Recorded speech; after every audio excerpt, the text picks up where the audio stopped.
Great. So today I'm going to talk to you a little bit about our research targeting two clinical problems facing children with acute lymphoblastic leukemia. The first is that every child diagnosed with acute lymphoblastic leukemia gets toxic chemotherapy injected into their spine to cure these cells that are in the brain.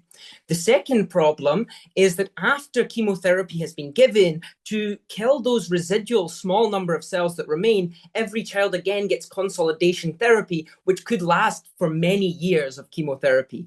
And what we have found to link these two really critical clinical challenges is a process called ferroptosis. Now, what is ferroptosis? Ferroptosis is essentially the oxidation of the fat that makes up the surrounding of a cell. It's analogous to if you were to leave an apple overnight and it goes brown. This is what's happening to the lipid bilayer of cells. And instead of the classic primary school experiment where you put some lemon juice on the apple overnight and it no longer goes brown, cancer cells actually use selenium to prevent this process.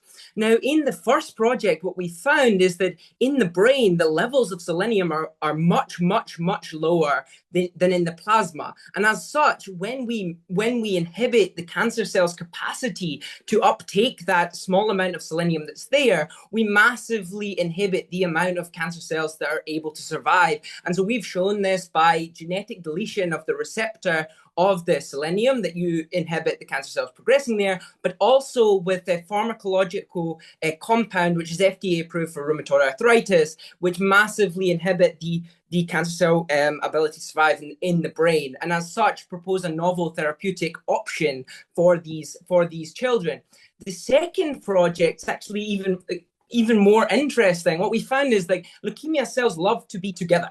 And at diagnosis, they're very much together, crowded by one another, making lots of fat on their own accord. However, after chemotherapy has been given, the cells start to become quite lonely. The loneliness presents itself in an overt dependence upon selenium. And we're actually currently trialing in mice whether dietary intervention of selenium removal at that critical stage of therapy, just after the chemo was being given, perhaps can be a novel option for kids at that stage.